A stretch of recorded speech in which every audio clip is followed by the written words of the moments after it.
Magandang araw sa inyo mga kaibigan. Itong ating almusalita sa araw na ito. Ang ebanghelyo natin ngayon ay Matthew 13, 54 to 58. Sabi ng Gospel, He went to his hometown and taught the people in their synagogue. They were amazed and said, "Where did he get this wisdom and these special powers? Isn't he the carpenter's son?" Yung problema sa mga kababayan niya na siya ay, di ba, siya ay anak ni Jose, ang karpintero. Saan nakuha ang wisdom? Galing sa kanilang bibig. Yung anak ng karpintero ay natuto sa karpintero. There is wisdom sa mga simpleng tao.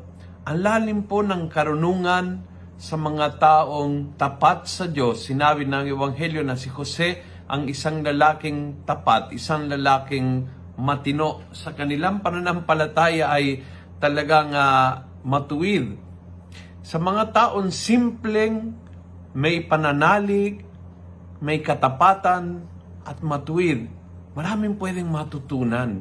Hindi naman kailangan yung mga espesyalista lang, hindi naman kailangan yung mga nagtapos ng PhD lang, hindi naman kailangan yung mga nakasulat ng libro lang ang may kaalaman at karunungan. Minsan manggagaling yan sa mga simpleng puso na mga tao na may katapatan sa Diyos, mga taong matuwid, mga taong totoo sa sarili. Tulad ni Jose, doon nakukuha ni Jesus sa napakaraming learnings ng kanyang buhay na ginawa niyang talinghaga na tinuro sa ating, na nagdala sa ating ng mensahe ng kanyang amang nasa langit, na nakuha niya sa kanyang amang nasa lupa, si Jose.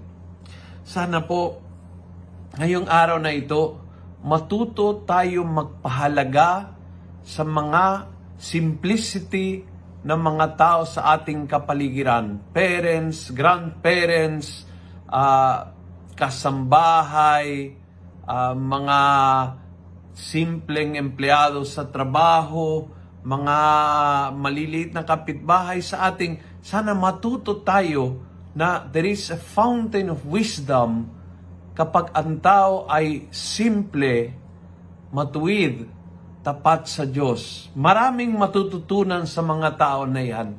Hindi naman only from the big and the learned and yung mga sikat, mula sa mga tao nakatago. Marami pwede tayong matutunang araw-araw hanggang ngayon.